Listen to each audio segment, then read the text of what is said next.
What up, folks? I am Ultrazilla, and today I have a review of the SH Figuarts SC3 King Joe storage custom from Ultraman Z. That's right, my Zillions, we got another mech in the Figuarts line from Ultraman Z. We previously had S.T.O.R.A.G.E, and that was not a great figure. But I have a little bit of a better hope for this one, having unboxed it and thought it was okay. You can check out that Mega Box Day video if you'd like. This was a P-Bandai exclusive, but I totally blanked on pre-ordering it. So I got it on S.T.O.R.A.G.E, which is something I kind of try to do if I miss a PB pre-order. So yeah, I did get it there for normal standard price, and the box is okay, but we'll see. We'll see if it's good. So without any further ado, let's get to the review.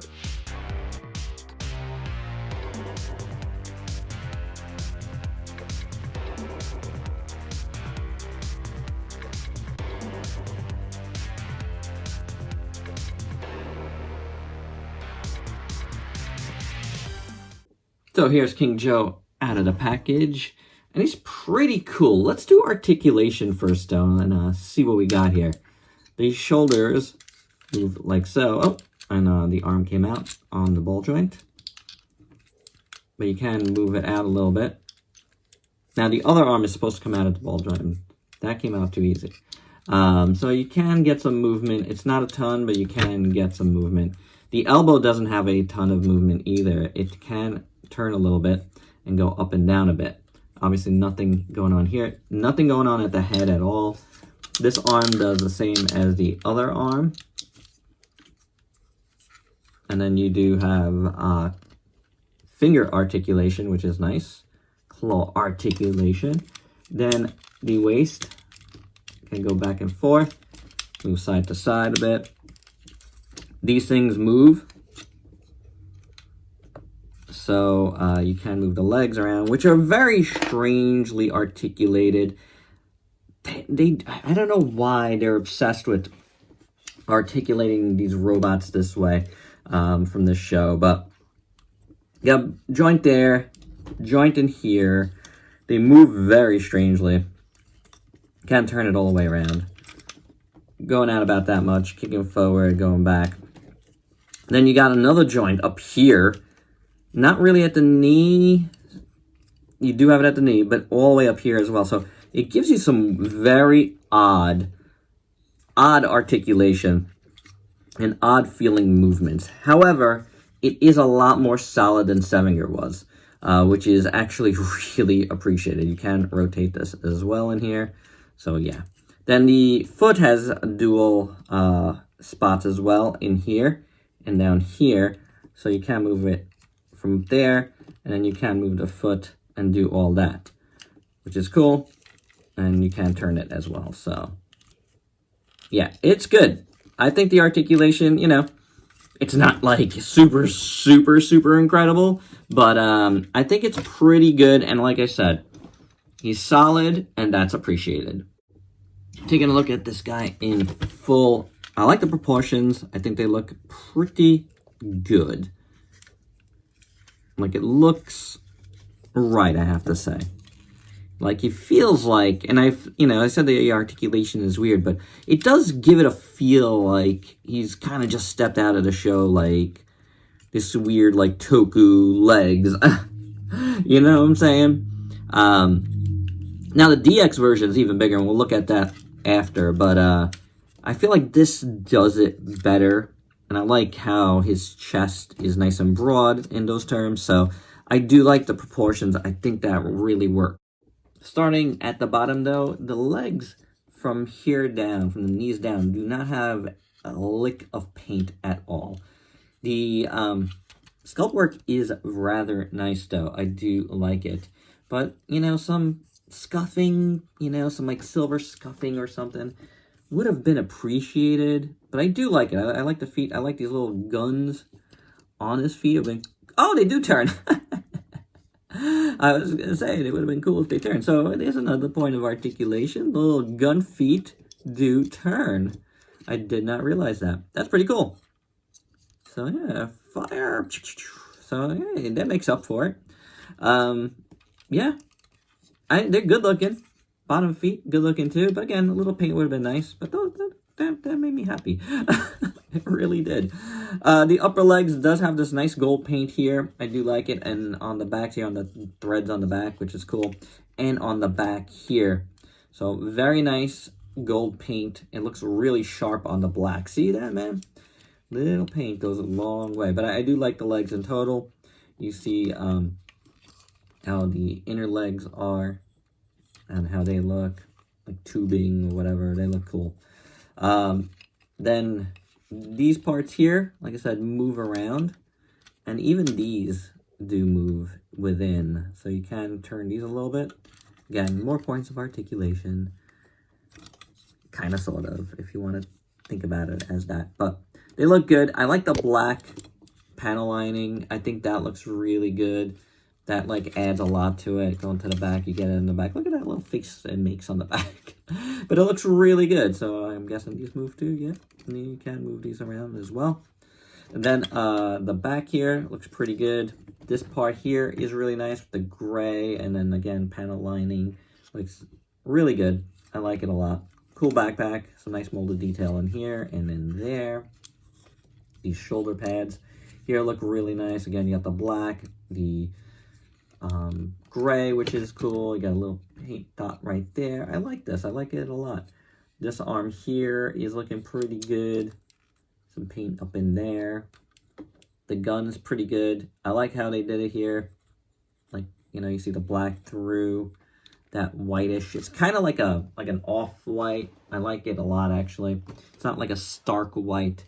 Which is more what they used on the DX, but this is like a nice off-white, and it really helps. I think it's really nice. I love all of this, all these rivets and stuff. But the gun here looks really good looking. I like it a lot. Very nice gun arm. Really cool. This side here, you got the grippy hand, and I like the black in between the digits there. That part looks pretty good. The arm is pretty good. Not much in terms of paint down here, but it's a good sculpt. I do like it. I think it looks pretty cool. Got black in there, black over here though, and that all looks pretty good. So the arms are pretty good. I really like the claw arm. I think it's pretty nice. Then you got this nice metallic red in here, which I really dig. The gold looks beautiful. I love the translucent plastic here, the clear plastic actually, and the sculpt work within. You can see it's two-toned in there. Very nicely done all around. I do dig it. And then the head sculpt is rather cool. These did not move, which is good, and I don't think they come out. I lost one of King Joe's, regular King Joe's ones, so I'm glad that these don't. But there's nice paint on them. I really like on his little antenna thing. Really nice looking. Then you got the gold there, which looks beautiful, and that has some black paint as well. You got the translucent blue plastic over there with the sculpt work within. That looks really good. The mouth part, so to speak, looks pretty good. All of this.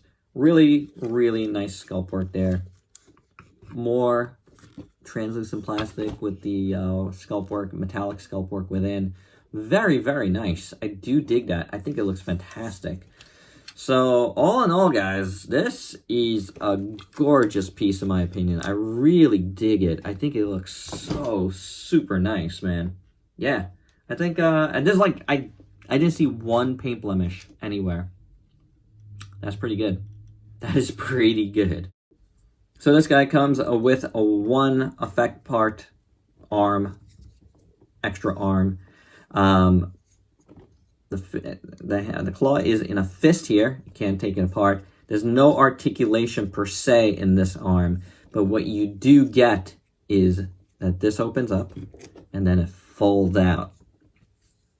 And that's pretty cool, revealing all of this sculpt work. No paint, but nice sculpt work.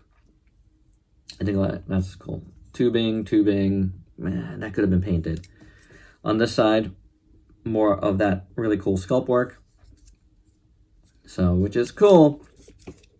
Then you can just pop this off. As you saw, this side was able to pop off. And then you got a floating piece in there. Luckily, the floating piece does not come out easily. You can take it out, but I would suggest you do not do that. So that just pops on there. And then you can have this arm here if you want to do whoosh. Now, the DX is spring-loaded, which I do like, and I wish they would have done it here because there's no articulation here anyway. Little button here would have been like, phew, awesome. Little spring-loaded one, man, that would have been slick. But with this, you could, you know, do it in different things for articulation. So this, you know, you get some more points of articulation, and the wrist turns on this, which is cool. Did I examine the wrist on here? I don't think I showed the wrist turning over here. Oh, the wrist can pop out too on this. Which, can you do it here? Can you pop this out? You can, which means you could get this guy here to give you a closed fist. So that's pretty cool. That I like that idea a lot. So if you want to interchange these, you can. That's awesome. That's awesome. So if you want to do this, you can do so. Very, very cool. Probably if I would have looked at the directions, which I didn't do, I would have known that. It's probably in there.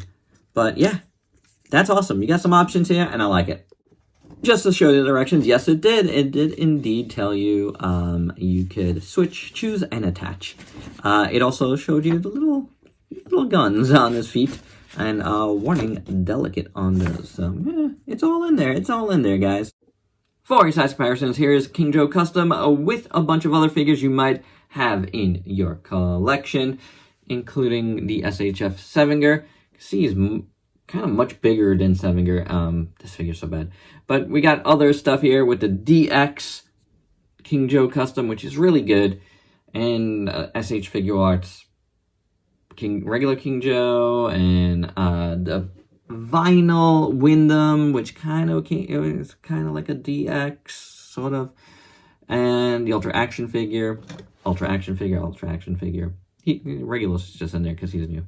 And the DX Sevinger. Couldn't find any of the SHF Ultraman Z's, but, you know, they're around here somewhere.